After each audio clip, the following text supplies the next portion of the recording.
गणपतीपुळे आणि मालगुण या पवित्र परिसरात राहणाऱ्या सर्व साधकांना आमचा प्रणिपात.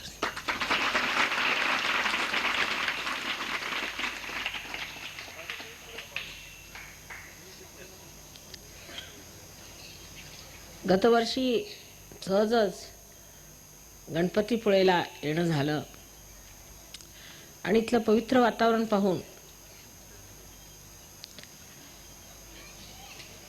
ही परमेश्वरी सोन्याची खाण इतके दिवस का लक्षात आली नाही हेच मला समजलं नाही.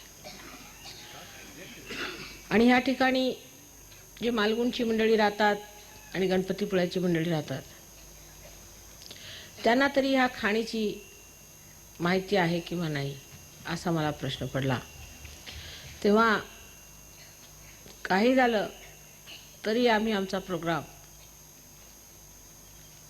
गणपतीपुळ्यालाच घेऊया असं मी सर्वांना सांगितलं आणि सर्व कार्यकर्त्यांनी हा शब्द उचलून धरला. नागपूरहून मंडळी इथे आली, तसेच इतर ठिकाणाहून, फार लांबून, दिल्लीहून, कलकत्त्याहून फार लांबून मंडळी या ठिकाणी आली. मद्रासची पण मंडळी इथे आली. माताजींनी गणपतीपुळ्याला एवढं महत्त्व दिलं तेव्हा काहीतरी विशेष असलं पाहिजे असा विचार त्यांच्या मनात होता. पण इथे आल्याबरोबर त्यांना मोठा आश्चर्यजनक आनंद झाला. कारण हे वातावरण इतकं शुद्ध आणि पवित्र आहे की ते एक आत्मसाक्षात्कारी माणसाला जाणवू शकतं. ही जाणीव व्हावी लागते. नुसतं म्हणून आम्ही गणपतीपुळ्याला गेलो, ह्या अष्टविनायकाला गेलो, तिथे गेलो, असं केलं तसं केलं, त्याला काही अर्थ राहत नाही. तुम्हाला काय मिळालं असा विचारला, बा तुम्ही इतक्या अष्टविनायकाला गेला, तुम्ही इतकी तीर्थयात्रा केली, काय मिळालं? तसेच्या तसेच इकडे गेलो, हे खर्च केले, तिथे गेलो, हे केलं, दान धर्म केला, अमुक केलं, तमुक केलं, तीर्थयात्रा केल्या, पण का केल्या आणि तुम्हाला मिळालं काय? आता हे अष्टविनायक कुणी शोधून काढले, अष्टविनायक आहेत हे कुणी सिद्ध केलं? ही फार पुरातन गोष्ट आहे, आजची गोष्ट नाही, फार पुरातन गोष्ट आहे. तेव्हा त्यावेळेला जे आत्मसाक्षात्कारी मोठे लोक झाले त्यांना लोक ओळखत असत, हे आत्मसाक्षात्कारी आहे. कारण त्यांचं बोलणं, वागणं सगळं काही वेगळं असायचं. इतर लोकांसारखे त्यांचं वर्तन नसायचं. त्यांचं लक्ष परमेश्वराशिवाय कुठे नसायचं. नामदेवांनी म्हटलेलं आहे, हे म्हणजे ग्रंथसाहेबामध्ये त्यांचं हे वर्णन आहे. ते अर्थात त्यांनी आपली थोडी भाषा घातल्यामुळे थोडंसं बदललेलं आहे. पण भाषांतरात ते पाहिलं तर असं म्हणतात की आकाशामध्ये पतंग भरारी मारते आणि मुलगा त्या पतंगाच्या दोरीला देऊन उभा आहे. तो सगळ्यांशी बोलतो, खेळतो, पण लक्ष सारं त्याच्या पतंगाकडे. तसं एका साक्षात्कारी माणसाचं असतं. मग दुसरं त्यांनी उदाहरण दिलं की एक गृहिणी आहे, ती घरातलं सगळं काम करते आणि कडेवर मूल आहे, उठते, बसते, धावावं लागतं, कधी काय उचलावं लागतं, काय करावं लागतं, पण लक्ष सारं तिच्या त्या मुलाकडे असतं. तिसरं त्यांनी सांगितलं की खेडेगावात बायका कळशा भरून डोक्यावर 3-3 कळशा ठेवून चाललेल्या आहेत. आपापसात हसणं चाललंय, बोलणं चाललंय, काहीतरी सासूची गोष्ट सांगतात, कुणी सुनेची गोष्ट सांगतात. आपापसात बोलताना सुद्धा त्यांचं लक्ष आणि चालताना सुद्धा लक्ष घागरीवर आहे. तसंच एका आत्मसाक्षात्कारी माणसाचं लक्ष परमेश्वराकडे असतं. आणि असे आत्मसाक्षात्कारी लोक जगात होते. त्यांनी हे ओळखून काढलं की हे अष्टविनायक आहेत, हे 8 विनायक आहेत. हे 8 विनायक कोण आणि का, त्याचा उलगडा आम्हाला करायला पाहिजे. विनायक म्हणजे शुद्ध शक्ती, पवित्रता, शुद्धता, ज्यानी शुभदायी शक्ती. जिथे शुद्धता असते ती शुभदायी असते. ही शक्ती महाराष्ट्रात हजारो वर्षापूर्वी आधी निर्माण झाली. ती पृथ्वी तत्वातून निघालेली आहे.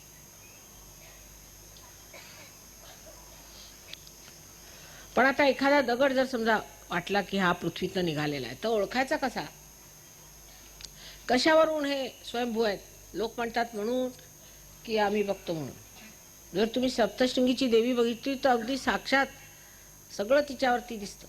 चेहरा, डोळे, सगळं काही व्यवस्थित आहे तिला. अशी पृथ्वीतनं कशी निघाली? बरं, मार्कंडेयाने तिथे देवीची फार सेवा केली होती असं म्हणतात.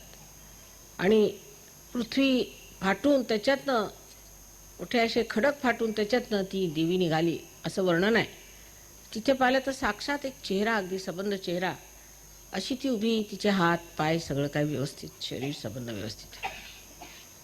पण ही कोरलेली तर नसेल, किंवा कुणी उगीच काहीतरी पैसे कमवण्यासाठी तर तिथे देऊळ बांधलं नसेल.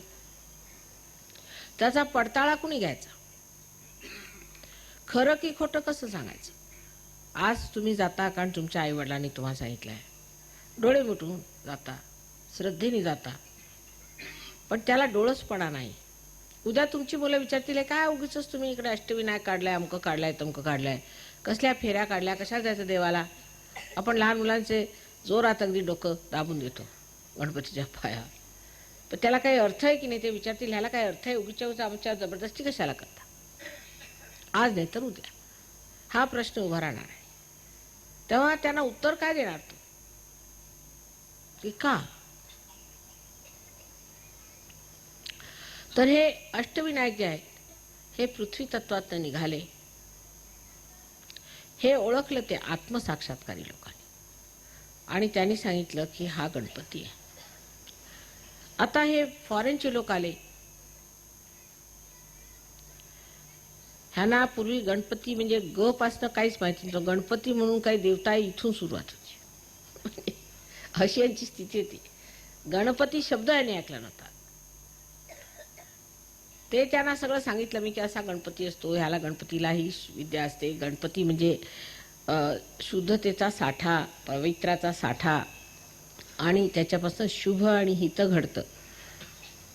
म्हणा त्यांची कुंडलिनी जागृत झाले, मग ते आत्मसाक्षात्कार झाले. तर 12 वर्ष आम्ही मेहनत केली त्यांच्यावर. ते इथे आल्याबरोबर जमिनीची माती डोक्याला लावून घेतली त्यांनी. आपण जी तुडवतो, पाय ठेवायच्या आधी ती डोक्याला लावून घेतली. पण इथे तर म्हणे जमिनीत तर निघतात म्हणे चैतन्य. आणि गणपतीच्या तिथे जाऊन म्हणायला लागलं की इतकं चैतन्य वाहतंय की जशी काय गंगा समुद्राकडे चालली, आणि समुद्र जसा काय पाय धुतोय या गणपतीचे. आता जे गणपती पुण्यात राहतात किंवा मालगुणला राहतात त्यांच्याही लक्षात यायचं नाही, कारण अजून आपली श्रद्धा डोळच नाही झाली. ज्याला आपण वेदामध्ये बुध म्हणतो, बोध होणे, ती जाणीव आपल्या ह्या नसांनसांमध्ये यायला पाहिजे. असे आत्मसाक्षात्कारी काही पुरुष पूर्वी झाले. त्यांनी शोधून काढलं बा गणपती कुठे आहे. चैतन्याच्या लहरी येत होत्या त्या दिशेने आले. अरे इथं हा गणपती, हा डोंगर. आता आम्हाला डोंगरात तर पुष्कळ प्रकाश दिसतोय निघताना, तो कदाचित तुम्हाला नाही दिसणार,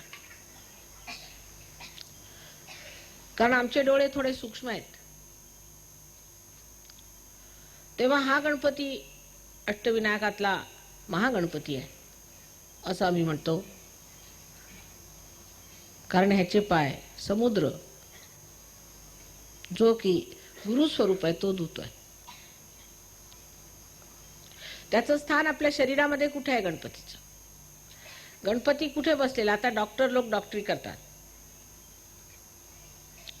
पण त्याला म्हटलं की अहो गणपती बिघडला म्हणजे पुष्कळशे रोग होतात. तर ते म्हणजे कोणचा गणपती? घरात जो आमच्या देवाला आम्ही ठेवतो तो, का खराच असा काही गणपती आपल्यामध्ये आहे?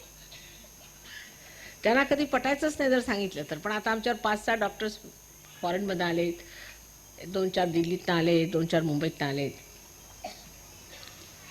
आणि त्यांना बघितलं की गणपती शक्ती केवढी मोठी आहे. पण ते सगळे आत्मसाक्षात्कारी आहेत. जे आत्मसाक्षात्कारी नाही त्यांच्या पुढे कालचा गोंधळ बरा होता अशातली स्थिती. तेव्हा आत्मसाक्षात्कार हा झाला पाहिजे. त्यासाठी आपण धर्मपालन केलं पाहिजे, धर्मात राहिलं पाहिजे. त्यासाठी सर्व तीर्थयात्रा केल्या पाहिजेत, परमेश्वराला आठवलं पाहिजे, संतुलनात राहिलं पाहिजे, आयुष्य निर्मळ केलं पाहिजे, असं सर्वांनी सांगितलं, सर्व संत साधून सांगितलं. पण आपापसात बोलताना मात्र त्यांची भाषा वेगळी होती. गोरा कुंभाराकडे नामदेव आले तेव्हा ते काय म्हणाले त्याला, निर्गुणाच्या भेटी आलो सगुणाशी. आपण म्हणतो पुष्कळदायी कविता, निर्गुणाच्या भेटी आलो सगुणाशी. म्हणजे काय अर्थ, त्याला काय आहे? निर्गुण म्हणजे हे चैतन्य जे चारीकडे पसरलेलं आहे, त्याला भेटायला मी आलो.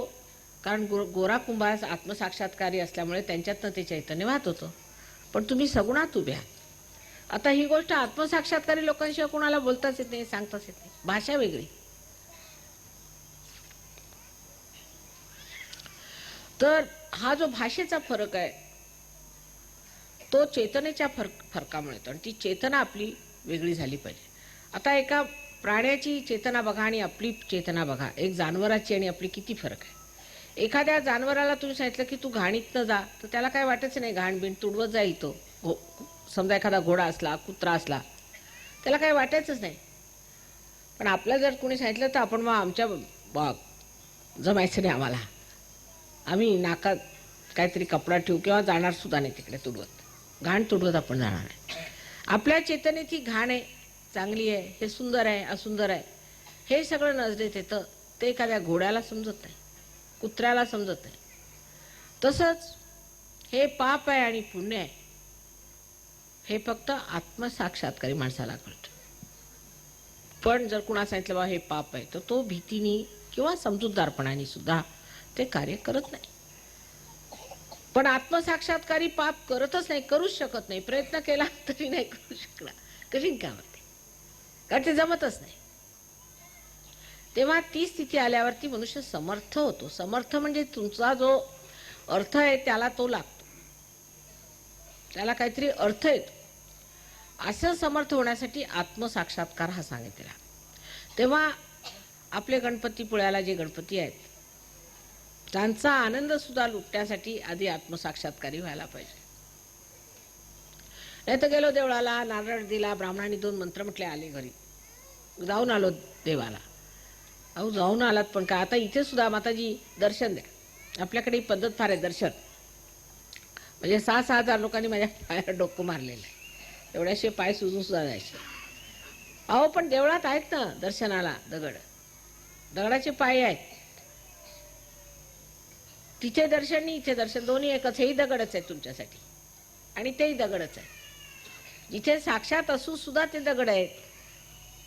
मग आम्ही तर दगड होणारच, कारण आम्ही आणखीन महामाया, आम्हाला ओळखणं आणखीन त्याहून कठीण आहे.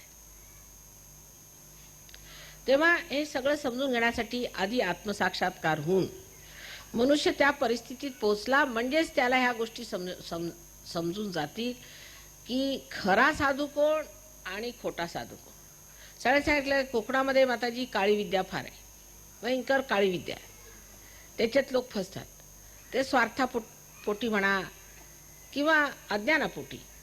कोणी गुरु आला बाहेरून, आता पुष्कळ लोक जेलमध्ये सुटले की कोकणात येतात, भगवं वस्त्र घालायचं आणि फिरायचं, आणि बायकांनीच विशेष करून त्यांच्या पायावरती जायचं. दर्शनाला बाबाजीच्या, त्यांनी एक दंडा मारला की गेलं एक भूत तुमच्या डोक्यात.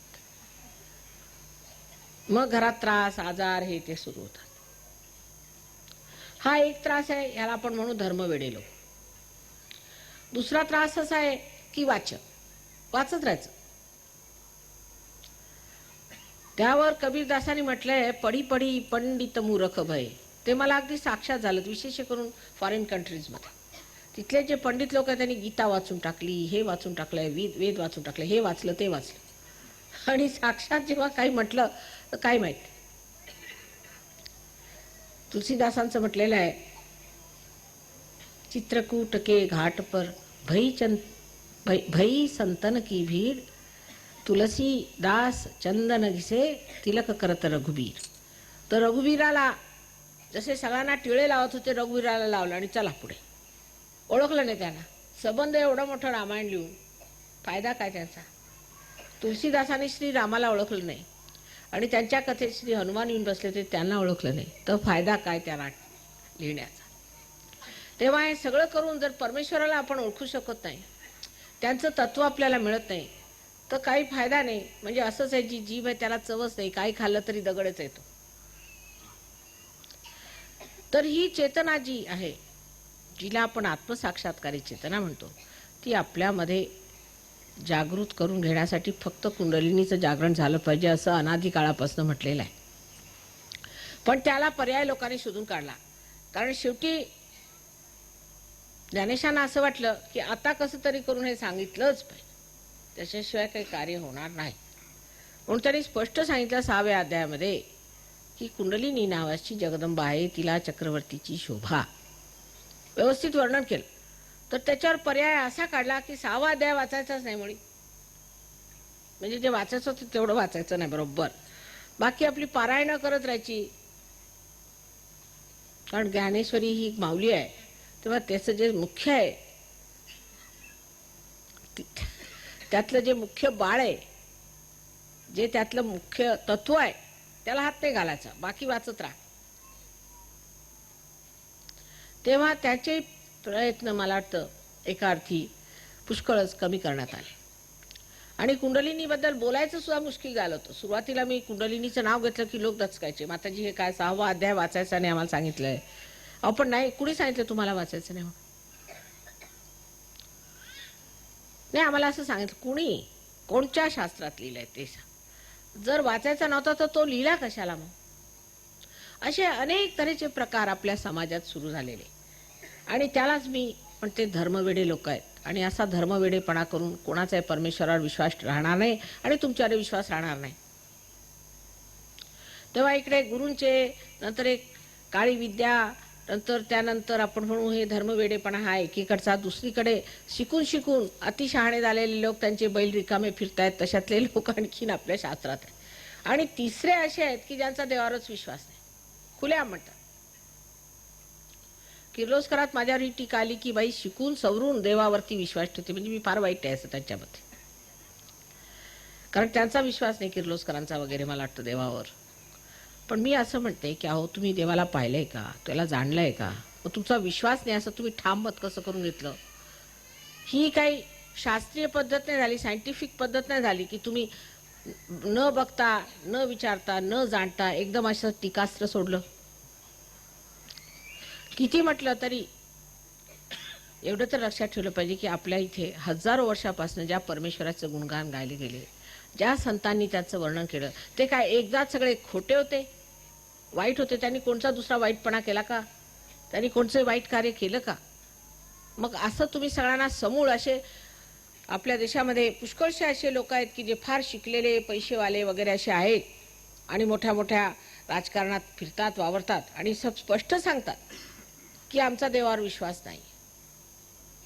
ज्या लंडनला एक आले होते अँबॅसेडर म्हणून, तिथे आहे कमिशनर, तर मला आमच्या एका सहयोगाने सांगितलं, तो तिथला वर्तमान पत्रकार होता. त्याच्यातलं आम्हाला आश्चर्य वाटलं. माताजी आम्ही त्यांना भेटायला गेलो तर त्यांनी मला स्पष्ट सांगितलं की माझा देवावर विश्वास नाही. ते महाराष्ट्रीयन आहेत, ब्राह्मण आहेत, परत ब्राह्मण आहेत. माझा देवावर विश्वासच नाही म्हणे. आम्हाला माहिती आहे म्हणे, आम्हीच ब्राह्मणांनीच म्हणे देव बनवलेला आहे, देवाला काही अर्थ नाही आहे, म्हणून आम्ही खरे लोक आहोत. आम्ही स्पष्ट सांगतो की ब्राह्मण जे आहेत ते खोटे आहेत, हे खोटं सांगतात. भटजी लोक आम्ही भटजी नाही आहोत, आम्हाला देवावरती पैसे नाही कमवायचे, आम्ही खरं सांगतो, म्हणजे देवच नाही. म्हणजे दोन्ही एकच आहे मला वाटतं. एक पैसे कमवतात आणि तुम्ही नाव कमवता.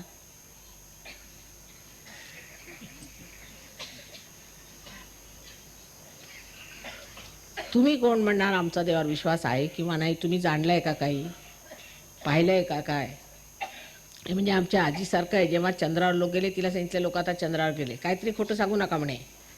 असंच काहीतरी बनवून गेलं असेल तुम्ही चंद्रबिंद्र असाच गमतीचा आणि म्हणतात चंद्रावर गेले. तशातला प्रकार आहे. अहो जे गेले ते गेले, दाखवलं जरी त्यांना टेलिव्हिजनमध्ये तरी विश्वास करायला तयार नाही. ते म्हणे काहीतरी नाटक केलेलं आहे तुम्ही, असं शक्यच नाही, चंद्रावर कसे जाणार लोक. तशातला हा प्रकार. तेव्हा आपल्या समाजात असे लोक पुष्कळ आहेत जे नावासाठी देवाला नाव ठेवतात. उर्दूमध्ये आहे ना की बदनाम हुए तो क्या नाम न हुआ, म्हणून आम्ही नास्तिक म्हणून मिरवायचं. आम्ही नास्तिक आहोत. तेव्हा अशा तऱ्हेचे जे लोक आहेत त्या लोकांमुळे आपल्याला फार त्रास झालेला आहे. तेव्हा लोकांनी लक्षात घेतलं पाहिजे की परमेश्वर हा आहे आणि जे संत साधू सांगून गेले ते सगळं सत्य आहे आणि जे आपल्या शास्त्रात लिहिलंय ते अतिसत्य. दुसरी गोष्ट, आपला भारतवर्ष ही एक योगभूमी, ही महान योगभूमी. ते सुद्धा ओळखण्यासाठी आपल्याला आत्मसाक्षात्कार घेतला पाहिजे. नाहीतर मी म्हणून लोक म्हणतील की माताजी मग जर ही योगभूमी आहे तर मग इथे इतकं दारिद्र्य का, इथे इतकी गरिबी का? प्रश्न बरोबर आहे. जर योगभूमी आहे तर इथे ऐश्वर्य नांदलं पाहिजे, सुख समाधान नांदलं पाहिजे. तसं काही दिसत नाही. त्याला कारण दोन आहे. पहिलं तर कारण हे आहे की कृष्णाने सांगितलं योगक्षेम वहाम्य. त्यांनी सांगितलं आधी योग झाला, तुम्ही आत्मसाक्षात्कारी झाले म्हणजे क्षेम होणार आहे. ही योगभूमी आहे. पण जसं समुद्रावरती पक्षी नेहमी तहानेला राहतो तसेच आपण ह्या योगभूमी सुद्धा तहानेलेले आहोत.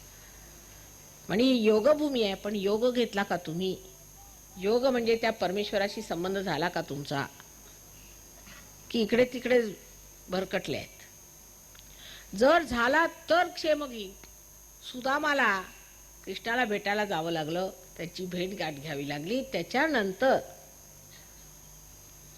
त्यांना क्षेम लाभ झाला. तसं ज्या दिवशी योग घटित होईल त्याच्यानंतर क्षेम लाभ होतो. त्याला कारण आहे. तेव्हा तो क्षेम लाभ झाला पाहिजे.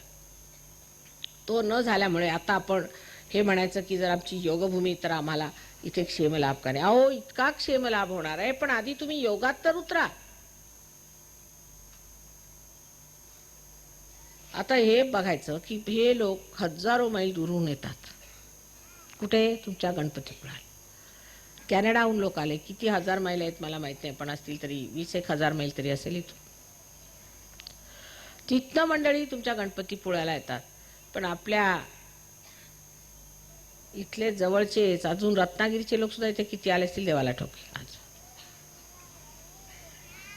कारण उद्या माताजी इथे येतात नायसे तर तिकडे बघून घेऊया. नायसे देखल्या देवा देव दंडवत, चला माताजी येतातच आहेत, चांगलं होईल.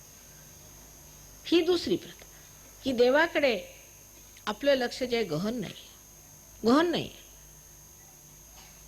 देवाला 1 पैसा दिला किंवा 1.25 पैसा दिला, आता आजकाल 1.25 रुपये लोक देतात, फार तर झालं. मग गणपती तू माझं हे करून दे, तू ते करून दे, माझं हे बरं झालं पाहिजे, माझी मुलं बरी झाली पाहिजेत, माझ्या वडिलांना बरं वाटलं पाहिजे, मला पैसे मिळाले पाहिजेत, सगळं केलं पाहिजे तू. कारण मी 1.25 रुपये तुला दिला, मुद्दामून मी आलो तुला द्यायला, तेव्हा तो कॅश झाला पाहिजे ना पैसा. आणि तो देवाला समजतच नाही. 1.25 रुपये देवाला समजतच नाही. रुपया काशाच खातात ते समजत नाही. तो समजतो काय? योग समजतो. योग म्हणजे परमेश्वराच्या साम्राज्यात जाणे. जो त्यांच्या साम्राज्यात नाही त्याला काय अधिकार आहे मागणी करण्याचा? उद्या तुम्ही जर इंग्लंडच्या राणीला पत्र लिहिलं की बघा आमच्याकडे 5-7 मुलं आहेत, आम्हाला इतके पैसे पाठवा, पाठवेल का ती? ती म्हणेल का तुम्ही ब्रिटिशर आहात का? तुमचा काय अधिकार? तसंच परमेश्वर सुद्धा विचारणार का हो तुमचा काय अधिकार? तिकडे तुम्ही 1.25 रुपये दिले तर त्याचे मी तुम्हाला एवढं द्यायला, तुमचा अधिकार काय? तो अधिकार मिळवणे हा तुमचा जन्मसिद्ध अधिकार आहे. तसा टिळकांनी त्यावेळेला स्वातंत्र्य हा जन्मसिद्ध अधिकार सांगितला, तसा हाही तुमचा सूक्ष्मातला जन्मसिद्ध अधिकार आहे की तुम्ही परमेश्वराच्या साम्राज्यात यावे आणि त्याचे नागरिक व्हावे. हा तुमचा जन्मसिद्ध अधिकार आहे, तो मिळवला पाहिजे. आता शिवाजी महाराज हे आत्मसाक्षात्कारी होते, कारण त्यांच्या बोलण्यात लक्षात येतं स्वचा धर्म ओळखावा. स्व म्हणजे कोण? आत्मा. आत्म्याचा धर्म ओळखला पाहिजे.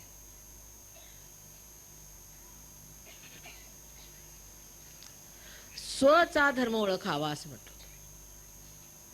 पण आता त्याचा अर्थ असा झालाय की ब्राह्मणेतर भांडण, मग त्याच्यात ब्राह्मणाची भांडणं, मग ह्यांची त्याच्यात भांडणं, आणि काय म्हणे आम्ही धर्मासाठी भांडतोय.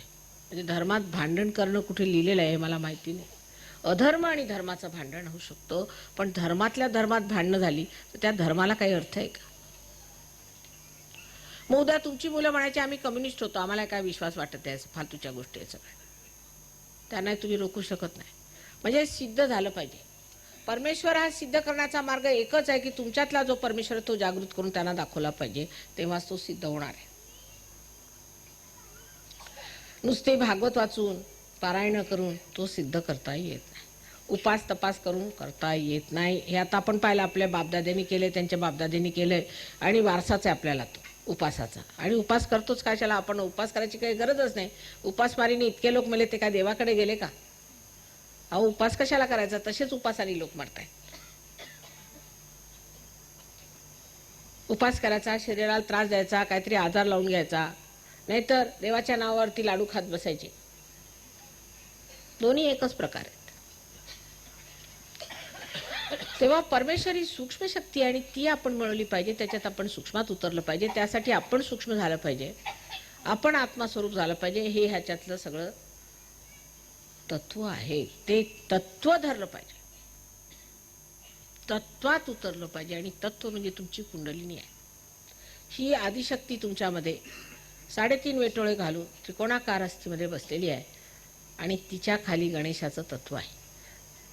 तो तिचा मुलगा आहे आणि तो कुणालाही जाणत नाही आपल्या आईशिवाय. आणि त्याच्यामध्ये जी निष्पाप पवित्र शक्ती आहे, त्या शक्तीच्या दमावरच कुंडलिनी उठते. जर तुम्ही निष्पाप नसले, समजा तुमचं हृदय घाणेरडं असलं, उद्या जर हिटलर म्हणेल की माताजी मला तुम्ही आत्मसाक्षात्कार द्या, तर मी करू शकेन का? शक्य नाही. पुष्कळशा लोकांना होत नाही आत्मसाक्षात्कार. अहंकारी लोक असतात त्यांना होत नाही.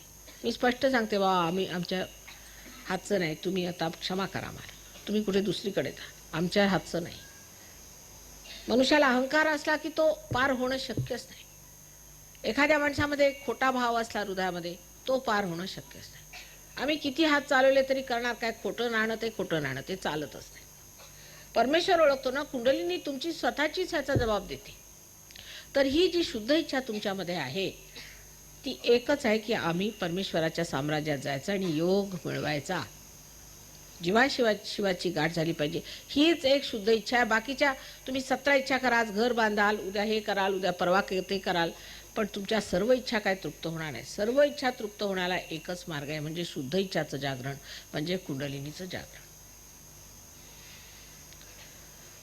आता महालक्ष्मीच्या देवळात बसून आपण उदय उदय अंबे म्हणतो. आता परवाच इथे गोंधळ झाला होता.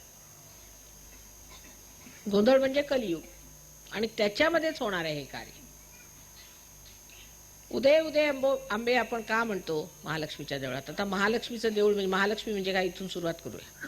म्हणजे मधली सुषुम्ना नाडी महालक्ष्मी, जिनी आपण एका अमिबापासून माणसं झालो, ती सुषुम्ना नाडी. तिला पॅरासिम्पथॅटिक नर्वस सिस्टम असं म्हणतात इंग्लिशमध्ये. म्हणजे त्यांना अर्धवट सगळं माहिती आहे म्हणा, नुसती नावं द्यायची. पॅरासिम्पथॅटिक, पॅरा म्हणजे पलीकडची, म्हणजे काय पलीकड, कुठल्या पलीकडे. मी सुद्धा डॉक्टरी शिकले तर मला हसायला यायचं आहे लोकांचं. ऑटोनॉमस नर्वस सिस्टम म्हणजे स्वयंचालित. आपण स्वयं म्हणजे कोण? नाव द्यायचं स्वयंचालित. जसं मोटारीला एक ड्रायव्हर लागतो तसा स्वयं एक आहे, पण तो स्वयं आहे कोण ते तर बोला. हे झालं इंग्लिशचं ज्ञान. तर ह्या सुषुम्ना नाडीमध्ये महालक्ष्मीच्या देवळात बसून आपण आंबेला का म्हणतो? आंबे कोण आहे? आंबा हीच कुंडलिनी आहे, तिला जागृत व्हा असं म्हणतो. परंपरागत हजारो वर्षापासून आपल्या रोजच्या भाषणात सुद्धा आपण हे म्हणतो. भरी न बोधाची परडी म्हणतो ना आपण. जोगवा, आईला मागतो काय? जोगवा द्या. जोगवा म्हणजे काय? पैसे मागणं झालं. पुष्कळ लोक जोगवा म्हणजे हात असं म्हणतो, जोगवा द्या आई, जोगवा द्या. म्हणजे पुरुषांना जर म्हणायचं आई जोगवा द्या. भीक मागणे हा जोगवा नव्हे. जोगवा म्हणजे योग. आईला मागायचा असतो योग. जे मोदींनी सांगितलं की माताजींना जे मागायचं तो आहे योग, तो मिळवून आहे. तेव्हा आपल्या बुद्धीमध्ये खरोखर जर शुद्धता असली, जशी ह्या पाश्चिमात्य लोकांच्या डोक्यात आहे, त्यांची बुद्धी शुद्ध झाली आहे, निव्वळ शुद्ध बुद्धी आहे. त्याला कारण सगळं करून पाहिलं. आता काही त्याच्यात अर्थ नाही, राम नाही, सगळं झालं. ड्रग घेऊन पाहिले, भूत बनवून पाहिले, उपास करून पाहिले, सगळं करून पाहिलं, काही त्याच्यात परमेश्वर मिळाला नाही. शेवटी माता आले रस्त्यावरती. तेव्हा बुद्धी अगदी स्वच्छ होऊन जाते. त्याची बुद्धी अगदी पवित्र आहे, तो मनुष्य चटकन ह्याच्या सहजगात उतरतो. पण ज्याच्या बुद्धीवर अहंकाराचा पडदा आहे तो उतरू शकत नाही. गीता वाचली तर लोक व्यास होत नाहीत. कोणचंही पुस्तक वाचून म्हणजे पारायण करून कोण दत्त होत नाहीत. लोकांनी पारायण करायची आणि घरी जाऊन चोऱ्या करायच्या. कारण असं आहे की परिवर्तनाला एकच गोष्ट कारणीभूत होते आणि ती म्हणजे कुंडलिनीचं जागरण. जोपर्यंत कुंडलिनीचं जागरण होत नाही तोपर्यंत परिवर्तन माणसामध्ये आमूलाग्र होऊ शकत नाही. वरवर होईल. आज जर तो बटाट्याची भाजी खातो तर उद्या तो मेथीची खाईल फारत. आज जर रेशमी कपडे घालतो तर उद्या तो खादीचे घालेल. पण त्यांनी काय होणार आहे? पुष्कळचे खादीचे कपडे घातले लोक आपण बघतोच आहे कसे वागतात ते. सगळं बाह्यातलं आहे. अंतरंगामध्ये अंतर्योग घटित झाला पाहिजे आणि ती कुंडलिनी जागृत झाली पाहिजे. त्याला काही दुसरं अवधान नको. पुष्कळांचं असं म्हणे, माताजी ह्याला पुष्कळ स्वच्छता करावी लागते, काही असते, असं तसं. कबूल, तुम्ही केली पूर्वजन्मात. आता सर्व सुकृतांचे फळं घ्या तुम्ही. जे म्हटलं अवघाची संसार सुखाचा करीन. अरे बाबा कसा करणार तू? ते तर लिहिलं नाहीस. कारण लिहिलं असतं तर त्याला लोकांनी मानलंच नसतं. पसायदाना पण वाचलेला आहे. त्याच्यात जे वर्णन आहे ते आजचं हे सहजोगच लिहिलेलं आहे. संबंध दुरितांचे तिमिर जावो कसं जाणार? जे जो वांछिलतेला हो कसं? तो मार्ग काय? कम्युनिझम घेतला काय, कोणचाही इझम घेतला तरी त्याला जे ते म्हणतात, जे असं करा असं करा असं करा, ते होणार कसं? त्याच्यासाठी जबरदस्तीच करावं लागणार, जुलूम करावं लागणार. होणार कसं? होण्यासाठी काहीतरी आतून व्हायला पाहिजे. म्हणजे आपला आत्मा आपण मिळवला पाहिजे. आणि तो एकदा आपल्या चित्तात झळकला म्हणजे बघा केवढी शक्ती आपल्यामध्ये. बलवत्तर होतो आपण. आणि त्या शक्तीचं स्वरूप म्हणजे प्रेमस्वरूप आहे ती शक्ती. आजपर्यंत आपण प्रेमाची कधी शक्ती वापरलीच नाही.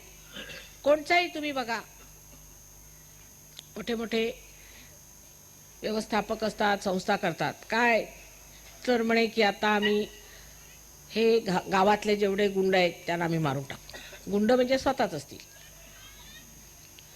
असं काहीतरी एक संस्था काढायची की ज्याने दुसऱ्यांना नुकसान कसं करायचं. म्हणजे हजारो लोक एकत्र येतात.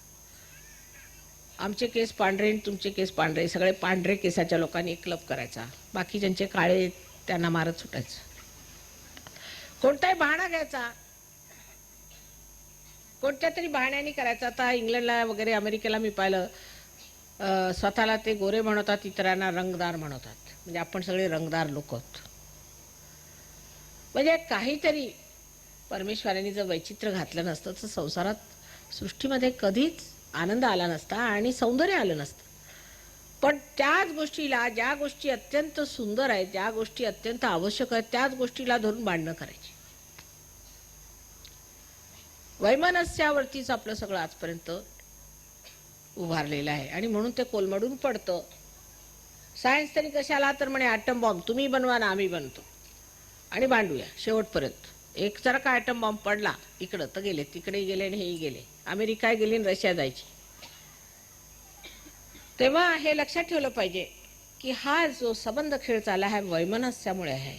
आणि ज्या ज्या संस्था वैमनस्याला वाढवतात त्या मग राजकारणी असोत, सामाजिक असोत किंवा कोणत्याही नावाने फिरत असल्या, देवाच्या नावाने, धर्माच्या नावाने जे वैमनस्य पसरवतील त्या कधीही चालणार नाही. जे प्रेम पसरवतील त्याच चालणार आहे.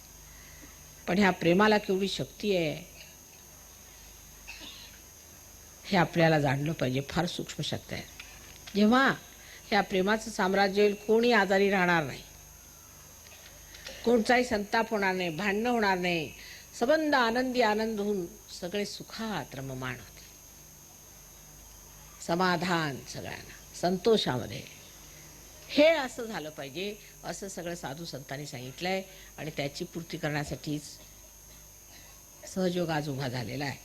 आता त्यात आपला किती भाग आहे, आपल्याला किती मिळणार आहे ते आपण बघितलं पाहिजे. त्यामुळे सहयोगाच्यावर काही उपकार नाही आहेत. गंगा वाहते त्यात आपणच आंघोळ करून घेतो असं समजायचं. काही देणं घेणं लागत नाही. मी आई आहे, आईला आईचंच काम केलंच पाहिजे. हे पृथ्वी आहे, तिला आपलं काम केलंच पाहिजे. तिच्या पोटी जर तुम्ही 4 जर बी घातले तर त्यांना तिला उगवलंच पाहिजे. ते तिचं कार्यच आहे. तर मी कुंडलिनीचं जागरण करते, त्याच्यात काही विशेष नाही. ते मला केलंच पाहिजे आणि ते होतंच. पण पुढची जोपासना, ते सांभाळणं आणि ते व्यवस्थित बसवणं, तेच ते समजून घेणं, हे मात्र तुम्हाला करायला पाहिजे आणि त्याला काहीही वेळ लागत नाही. मुली म्हणतात कबूल आहे. ह्यांना बोट धरून करणे, ह्यांना पार होऊन आज 14 वर्ष झाली. तेव्हा ह्या सुरुवातीला 12च माणसं होती, त्यांना बोट धरूनच चालवावं लागलं. पण आज हजारो फळं व्हायच्या मार्गाला आले. त्यांना काही हात धरून सांगायला नको. फक्त हे की आता आमचं हे आत्मसाक्षात्काराचं जे अंकुर जन्माला आलाय, ते जपून कसं वापरायचं, त्याची जोपासना कशी करायची आणि त्याची इज्जत कशी करायची, त्याचा मान कसा ठेवायचा, एवढंच जर लक्ष ठेवलं तर मनुष्य या बी स्थितीपासून वृक्षस्थितीला पोचायला काहीही वेळ लागणार. आणि मग अशा पवित्र वातावरणात तर काय विचारायलाच. पुढल्या वर्षी सुद्धा येण्याचा आमचा विचार आहे. पण आम्ही गेल्यावर नेहमी काहीतरी उपटसुंब काहीतरी काढतात. इथून जेव्हा आम्ही जाऊ, तुम्ही बघा, काही ना काहीतरी सांगत बसते. अंगापूरला आमचा फार मोठा प्रोग्राम झाल्यावर तिथे लोकांनी असं ठरवलं की माताजींच्या अंगावरती बॉम्बगोळा टाकला, अंक झालं तंक झालं. म्हणजे काही झालं नाही. हे कुठे स्वप्नात झालं असेल त्यांच्या, तर झालं असेल. मी आश्चर्यचकित झाले की या गोष्टी आल्या कुठं. कारण त्यांच्या पोटावर पाय आला. कारण मी म्हटलं देवाच्या नावावर पैसे घ्यायचे नसतात. देवळाला ठीक आहे, देवळाला पैसे लागतात ते ठीक, पण आपला चरितार्थ जर तुम्ही त्याच्यावर चालवता तेवढंच ठीक आहे. पण तुम्ही त्याच्यावर जर मोटारी घेता आणि घरं घेता, नमकं घेता आणि लोकांना लुटता, ते चालणार. चरितार्थ सुद्धा साधला पाहिजे तो दुसऱ्याच मार्गाने. देवाच्या नावावर कधीही संतांनी पैसे घेतले नाहीत. कुठेच, कोणत्याच देशात, कोणत्याही धर्मात जे खरे संत आहेत, तेव्हा जे तुमच्याकडनं पैसे घेतात ते गुरु नाहीत, ते अगुरू आहेत. हे लक्षात ठेवलं पाहिजे. एकही पैसा कोणी जर मागितला, तुम्ही अगुरू आहात असं समजायचं.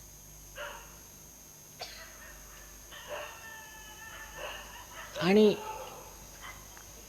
योगाशिवाय तुम्हाला हे कळणार सुद्धा नाही की कोण किती खोटा आहे, काय दुसरा दोष आहे. कारण तुमच्यात ती चेतना जेव्हा जागृत होते, तेव्हा तुम्ही बोटांवर सांगू शकता. ह्या बोटांवर तुम्ही सांगू शकता की ह्याची कोणची चक्र धरली आहेत, त्याला काय पकड आहे, त्याला काय झालेलं आहे. कारण निरक्षीर विवेक तुमच्यात आपोआपच आतूनच तुमच्या नसानसात येऊन जातो. हे इथे सगळ्यांचं झालं पाहिजे. या महागणपतीच्या कृपेमुळे तुम्ही इथे आलात. विशेष काहीतरी असते, काहीतरी सुकृत विशेष असल्याशिवाय, पूर्वपुण्य असल्याशिवाय अशा पवित्र स्थानी माणसाचा जन्म होत. तर मला कुणी म्हटलं तर मी गणपतीपुळ्याला आयुष्यभर आरामात राहू शकते, पण कुणी मला सोडणार नाही हो. इथे मला 2 दिवस कुणी राहू देणार नाही. आयुष्यभर मी राहिले असते. की आनंदाची जागा आहे. तेव्हा हा आनंद जो इतका वाहतोय तो तुम्ही घ्यावा, आत्मसात करावा आणि प्रेमाने नांदावं. आम्ही पुढल्या वर्षी नक्की येऊ, परत येऊ, तुम्हाला सर्वांना भेटू आणि बघू. आता प्रश्न असले तर विचारून घ्या. मी गेल्यावर मग काहीतरी खुसपट काढत बसायची नाही. हे आपलं एक विशेष हिंदुस्थानी लोकांचं वैशिष्ट्य आहे की पाठ फिरली की अरे त्यांचं असं होतं. ते आम्ही पाहिलंय, रोजच असतं. तेव्हा काय असेल ते आता तोंडासमोर विचारून घ्या. काय असेल ते सध्या विचारून घ्या. पाणी पाहिजे, बस ठीक है, कम पीछे में लगा दो. तो पानी दे दो जरा सा, लिमका होगा तो छान है. पानी बस.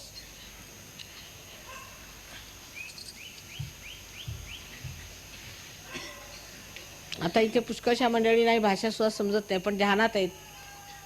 मराठीत बोललं काय, कशात बोललं तरी म्हणे मंत्रच आहेत माताजी, आम्हाला व्हायब्रेशन्स येतात. बसलेत ऐकत. काय ऐकता विचारा म्हणा, काय नाही. आमचे कुंडलिनी जागृत आहे, आम्ही आपला आनंदात बसलो, आनंद घेतोय. माताजी काव्य गायन करतायत त्यांच्या मते.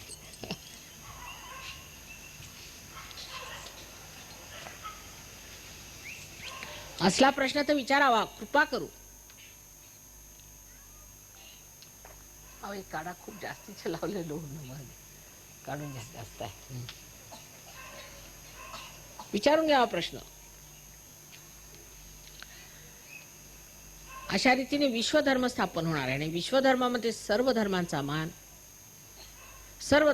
मान, कारण सांगतो म्हणून नाही पण होतोच. कारण आपल्याला कळतं की सर्व धर्मांमध्ये जे मोठे मोठे झाले ते सगळे आपलेच होते. आपण उगीच भांडत होतो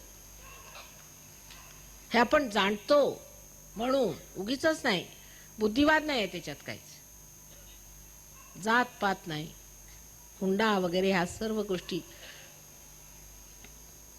सोडाव्या लागतात आणि सुटतात, सटकन सुटतात. दारूचं व्यसन, हे व्यसन ते व्यसन एकदम सुटून मनुष्य एकदम समर्थ होऊन जातो. मग समर्थाची या व कृपा आहे, असा सर्व भूमंडळी कोण आहे.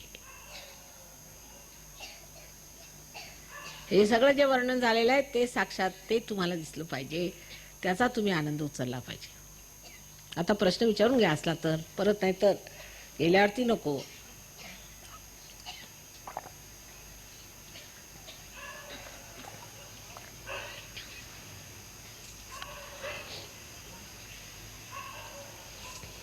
नाही का? म्हणजे बर,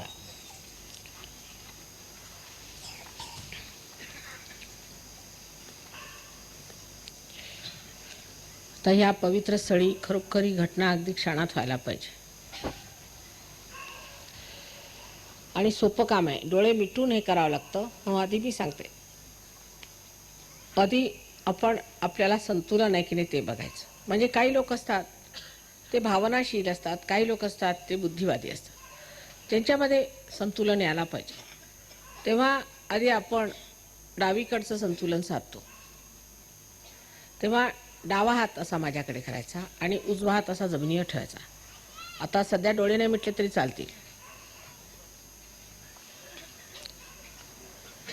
डावा हात माझ्याकडे आणि उजवा हात जमिनीवर. पुरुषांनी टोप्या काढाव्यात, कारण ब्रह्मरंध्र छेदन आहे. आणि आईकडे टोप्या कशाला पाहिजेत? आईचा हात डोक्यावरच असतो नेहमी. आता डावा हात माझ्याकडे आणि उजवा हात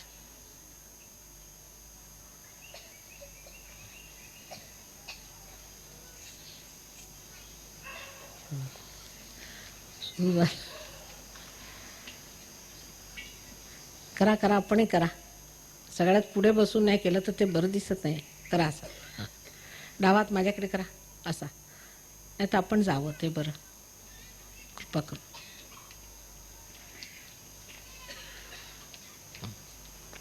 डावा हात माझ्याकडे करा आणि उजवा हात जमिनीवर. ज्यांना हे करायचं नसेल त्यांनी कृपा करून जावं, कारण इथे अशा लोकांनी त्रास होतो आम्हाला.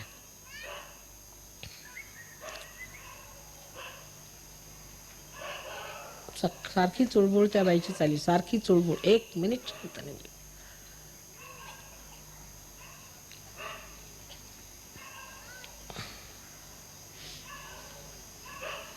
आता इकडे लक्ष ठेवा. अशीच एक दोन मंडळी खराबी करतात.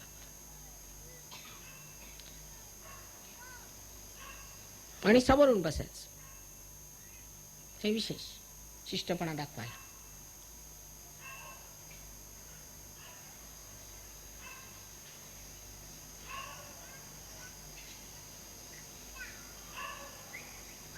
अंगात गरम गरम लाया निघत होत्या. सांगावं कुणी?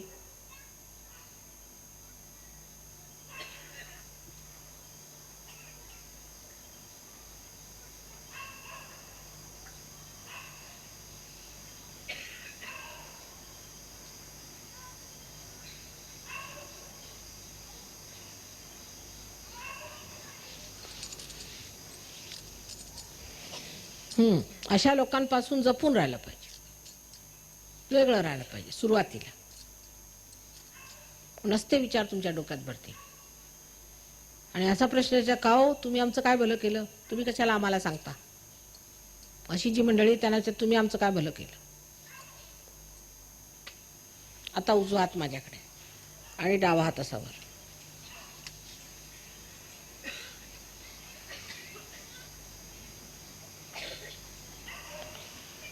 ज्या मंडळींना जायचं असेल त्यांनी जावं.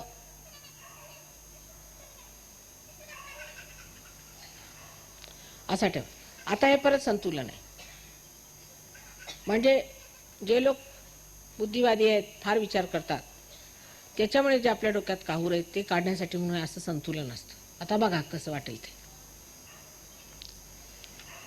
Please be seated. सगळे फॉरेनर्स आलेत. Please be seated.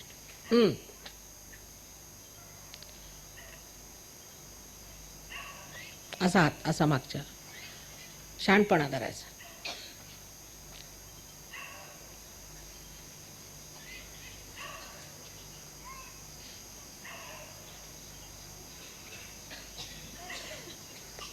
आता दोन्ही हात माझ्याकडे करा. आता असं बघायचं हातामध्ये गारगार येते का काही.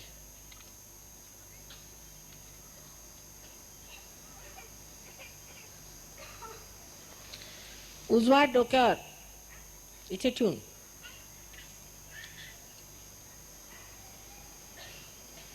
गार येते डोक्यातनं. बघा इथे आलं, टाळूवरती आलं पाहिजे गार, तर त्याला काय अर्थ आहे. टाळूवर बघा येतंय का.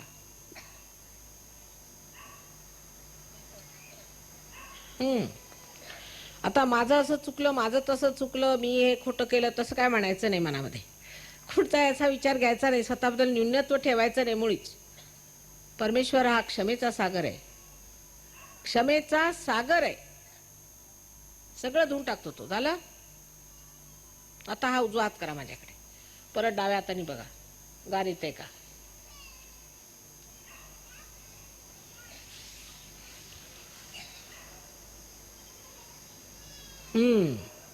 येते ना तुमच्या डोक्यात येते. थोडं वर करून बघा. ती गणपतीची कृपा आहे. इतक्या लवकर कुठेच एवढं कार्य होत नाही, पण गणपतीची कृपा आहे. तेव्हा गणपतीला मनातनं नमन करून आणि दोन्ही हात असे वर करायचे आणि असं मागे मान करून असं विचारायचं की ही चैतन्य शक्ती आहे का परमेश्वराची, ही त्याची प्रेमशक्ती आहे का, ही त्याची ब्रह्मशक्ती आहे का, असं तीनदा विचारायचं मनामध्ये.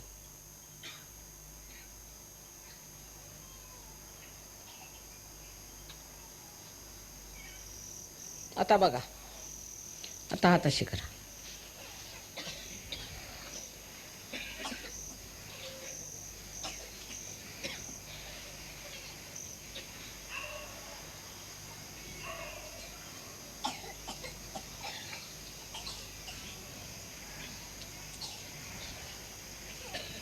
इथे हातात गार.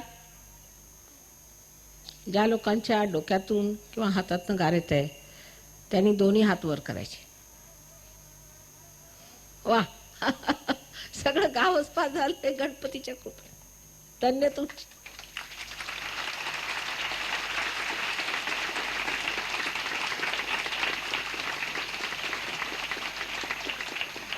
डोळे सुद्धा मिटले नाहीत आणि गावचे गाव पार झाले. ही गणपतीची कृपा आहे. या पृथ्वीची किती कृपा आहे तुमच्यावरती. अहो माझे हात तुटतात परदेशात, तिकडे नरक आहे नुसता, आणि हे स्वर्ग आहे, स्वर्ग. आता माझ्याकडे बघा आणि बघा काही विचार येतोय का डोक्यात. काही विचार, निर्विचार समाधी स्थापन झालेली आहे.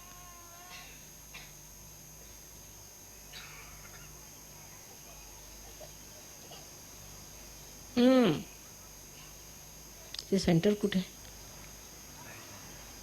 आहे ना मोदी. कोणाकडे. इथे नाही आहे तर मग इथे करा. सुरू करायचा विचार आहे. कुठे अजून ठरवलं एकतरी त्यांना सांगायला पाहिजे ना जागा फोटो वगैरे साठी. नाही तयारी करूया आता. आता तयारी करूया. इथे केळकरांकडे तुम्ही विचारपूस करा. तिथे सेंटर आम्ही सुरू करणार आहोत केळकरांच्याकडे.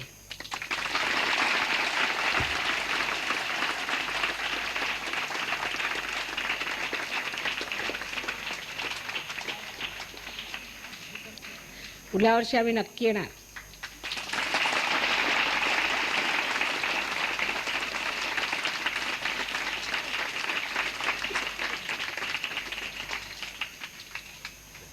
बाहेर कुठे यावेळेला वारा नाही बघा. पान सुद्धा हलत नाही, पण आतमध्ये सगळं हलून राहिलंय. लक्षात आलं का तुमच्या. काय कसं आहे. कुठे इथे करता येण्यासारखं असेल ते सांगा. मग क्षमा का मी येऊ नाही शकले. सकाळी सकाळी येईन नक्की. कुठे सांगायचं आता सांगा. कुठे सांगावं. इथे सेंटर इथे एखादी जागा सांगा. विठ्ठल मंदिरात करावी. विठ्ठल मंदिर हो कोणत्या दिवशी. तेव्हा कोण माहिती तुम्ही सांगा. मंगळवारी ठीक आहे. गणपतीचं स्थान आहे. चालेल. विठ्ठल मंदिरामध्ये मंगळवारी संध्याकाळी 7 वाजता सगळ्यांनी एकत्र व्हायचं. तिथे आपल्याला जे काही सहयोगाबद्दल पुस्तक हवं असलं किंवा काही सगळं आम्ही ठेवू तेव्हा ते देतील तुम्हाला तिथे. ठीक आहे ना.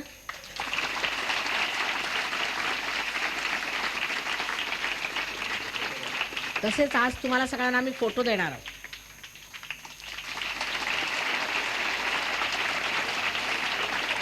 ते आपलं फोटोग्राफ भावनाला येतील तेवढ्यानंच फोटो दिलेले बरे मंगळवारी. सर्व आता पार आता सगळ्यांना दोन टाकायचे. जास्ती नाहीत माझ्या ते पुरेसे फोटो नाहीत. नाही नाही आमचे आणलेत आम्ही लंडनहून. जवळजवळ करारावर फोटोग्राफ्स.